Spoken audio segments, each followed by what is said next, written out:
আসসালামু আলাইকুম রহমতুল্লাহি ওয়া বারাকাতুহু। আজকের ক্লাসে আমরা শিখব সূরাতুল ফিল। এটা মাক্কিয়া, মক্কায় অবতীর্ণ হয়েছে। 5 আয়াত বিশিষ্ট একটি সূরা। আমরা সূরা ফিল বানান করে রিডিং পড়া শিখব ইনশাআল্লাহ। আসুন আমরা আমাদের মূল ক্লাসে চলে যাচ্ছি। আউযু বিল্লাহি মিনাশ শাইতানির রাজীম। বিসমিল্লাহির রহমানির রহিম। ألم تر كيف فعل ربك بأصحاب الفيل ألم تر হামজা জবর আলাম, মিম জবর লাম, আলাম তা জবর তা, র জবর র। কি হলো? আলাম তর, আলাম তর। কাইফা ফাআলা, কাফ ইয়া জবর কাই, ফা জবর ফা, কাইফা। আলাম তর কাইফা ফাআলা, ফা জবর ফা, আইন জবর আ, ফা আলাম জবর ফা আলা। এখানে ম্যাক্সিমাম লোকে, বেশিরভাগ লোকেই যে ভুলটা করে থাকে, তারা পরে হলো এই যে এখান থেকে আলাম তার কাইফা, আলাম তার কাই ফা ফা আলা রব্বুকা, এরকম পড়ে অনেকে। আমি অনেকের তেলাওয়াত শুনছি আলাম তার কাই ফা ফা আলা পড়ে। এই উচ্চারণটা ভুল, কারণ এই ফাটা হলো আগের শব্দের সাথে, কাইফা এক শব্দ আর ফা আলা আর এক শব্দ। এখন এই আগের শব্দের সাথে পরের শব্দ যদি মিলিয়ে ফেলেন তাহলে এটা উচ্চারণটা ভুল, অর্থ পরিবর্তন হওয়ার সম্ভাবনা, অর্থ পরিবর্তন হয়ে যাবে, উচ্চারণই হবে না, মানে ভাষাটাই ঠিক হলো না, পরিবর্তন দূরের কথা। তাহলে আলাম তার কাইফা, কাইফা, এরপরে ফা আলা, ফা জবর ফা, আইন জবর আলাম জবর লা, ফা আলা। আলাম তার কাইফা ফা আলা। রব্বুকা, রবা জবর রব, বা পেশবু, রব্বুকা জবর কা, রব্বুকা। তাহলে আলাম তার কাইফা ফাআলা রব্বুকা বিআসহাবিল, বিআসহাবিল, বাজের বি, হামজা সাদ জবর আস, বিআসহা, খারা জবর হা, বিআসহা, বা লামজের বিল, বিআসহাবিল ফিল, ফায়াজের ফি, লামজের লি, ফিলি আছে। অকফের কারণে লামটা সাকিন হয়ে যাবে, জজম হয়ে যাবে এবং 3 আলিফ টেনে পড়তে হবে। যেহেতু মদের হরফের পরের হরফ অক্ফ হয়েছে, মদের হরফ হলো ইয়া, আলিফ ওয়াও ইয়া, 3টি হলো মদের হরফ। মদের হরফের পরের হরফ অক্ফ হওয়ার কারণে 3 আলিফ টেনে পড়তে হবে। তাহলে সম্পূর্ণ আয়াতটা কিভাবে হবে? আলাম তারা কাইফা ফাআলা রাব্বুকা বিআসহাবিল ফিল আলাম ইয়াজআল, আলাম ইয়াজআল, হামজা জবর আলাম, মিম জবর লাম, আলাম, ইয়া জিম জবর ইয়াজ, আইন লাম জবর আল, আলাম ইয়াজআল, আলাম ইয়াজআল।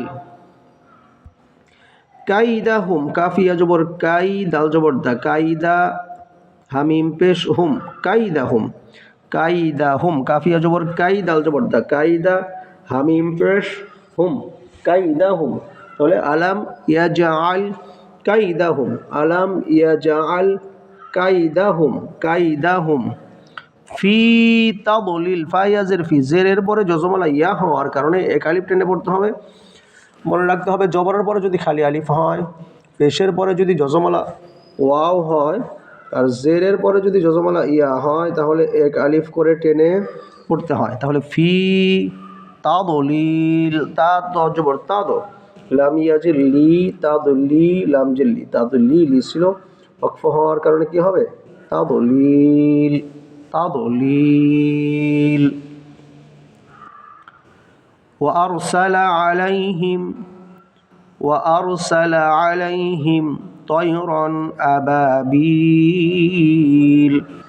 ওয়াও জবর ওয়া, হামজা র জবর আর, ওয়া আর, সিন জবর সা, লাম জবর লা, ওয়া আরসালা, ওয়া আরসালা আলাইহিম, এই যেটা ওয়া আরসালা আলাইহিম, আইন ইয়া জবর, আইন জবর আ, লাম ইয়া জবর লাই, আলাই, হামিম জের হিম, ওয়া আরসালা আলাইহিম, পরের নামের সাথে ওয়া আরসালা আলাইহিম তয়রন, তয়া জবর তৈ, র আলিফ, দুই জবর রন, তয়রন, ওয়া আরসালা আলাইহিম তয়রন, তয়রন আবাবিল, হামজা জবর আ, বা আলিফ জবর বা, জবরের পরে যদি খালি আলিফ হয় তাহলে এক আলিফ টেনে পড়তে হয়।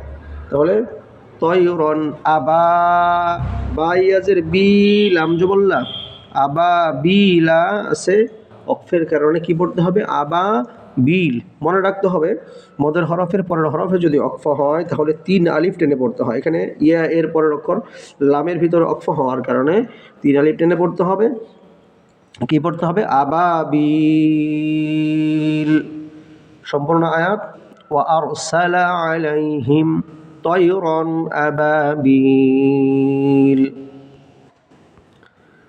তারমিহিম বিহিজারাতিম, তারমিহিম বিহিজারাতিম। তার অজবর তার, মিমিয়াজের মি, তার মি, হামিম জের হিম, তার মিহিম, বাজের বি, হাজের হি, বিহি, জি মালিফ জবর যা, বিহি যা, র জবর র, বিহি যা র, তা মিম দুই জের তিম, বিহি যা রতিম, মিয় সিজ্জিল, মিয়। এখানে খুব গুরুত্বপূর্ণ একটি নিয়ম, নুন সাকিন অথবা তানবিনের পরে ইকফার, এই যেখানে ইকফার 15 হরফের যে কোনো একটি হরফ যদি আসে নাকের ভিতর লুকিয়ে গুন্না করে পড়তে হবে। ইকফার হরফ হলো 15টি, তা, সা, জিম, দাল, জাল, জা, সিন, শিন, সদ, দদ, তজ, ফা, কফ, কাফ। এই 15 হরফের যে কোনো একটি হরফ যদি আসে তাহলে নাকের ভিতর লুকিয়ে গুন্না করে পড়তে হয়। এখানে নুন সাকিনের পরে সিন আসছে, তাহলে মিয়, মিয় সিজ্জিল বিহিজারাতিম মিয় সিজ্জিল। ফাজআলাহুম, ফা জবর ফা, জিম জবর জা, ফাজা, আইন জবর আ, ফাজা আ, লাম জবর লা, ফাজা আলা, হামিম পেশ, হুম, ফাজা আলাহুম, ফাজা আলাহুম, কা আসফিম, কাফ জবর কা, আইন সদ জবর আস, কা আস, এই ফা গিয়ে এই মিম ধরবে, ফা মিম দুই জের ফিম, কা আসফিম, মিম হামজা জবর মা, কাফ ওয়াও পেশ কু, লাম দুই জের লিন, মা কুলিন আছে। অক্ফের কারণে এখানে লামটা জজম হয়ে যাবে এবং এখানে 3 আলিফ টেনে পড়তে হবে মদের হরফের পরের হরফে অক্ফ হওয়ার কারণে। আর মদের হরফ 3টি, আলিফ, ওয়াও এবং ইয়া। তাহলে মাকুল। সম্পূর্ণ আয়াত ফাজআলাহুম কাসফিম মাকুল। আলহামদুলিল্লাহ, আজকের ক্লাসে আমরা শিখলাম সূরাতুল ফিল, যেটি মক্কায় অবতীর্ণ হয়েছে। আমাদের এই চ্যানেলে নতুন যারা আছেন আমাদের চ্যানেলটি সাবস্ক্রাইব করে দিবেন এবং অল বাটন চেপে দিবেন। প্রতিনিয়তই ভিডিও ক্লাস এবং লাইভ ভিডিওর মাধ্যমে, লাইভ প্রোগ্রামের মাধ্যমে আমরা আপনাদেরকে কোরআনুল কারীমের বিশুদ্ধ তেলাওয়াতের এই প্রশিক্ষণ, এসো সবাই মিলে কোরআন শিখি ক্লাস আপনাদেরকে উপহার দিচ্ছি এবং বিভিন্ন দোয়া, মাসআলা, এরপরে বিভিন্ন নিয়ম আমরা আপনাদেরকে শর্টস ভিডিওর মাধ্যমে উপহার দিচ্ছি। আমাদের চ্যানেল ভিজিট করুন এবং চোখ রাখুন কোরআন শিক্ষার পর্দা। ইনশাআল্লাহ খুব দ্রুত সময়ের ভিতরে যারা কোরআন দীর্ঘদিন না পড়ার কারণে শিখেছেন কিন্তু দীর্ঘদিন প্র্যাকটিস না থাকার কারণে কোরআনুল কারীমের তেলাওয়াতটা ভুলে গিয়েছেন কিংবা শিখেছেন পড়া শুদ্ধ নয়, তারা বিশুদ্ধ তেলাওয়াত শিখতে পারবেন ইনশাআল্লাহ। আজকের মতো বিদায় নিচ্ছি, দেখা হবে পরবর্তী ক্লাসে। আসসালামু আলাইকুম ওয়া রাহমাতুল্লাহি ওয়া বারাকাতুহু।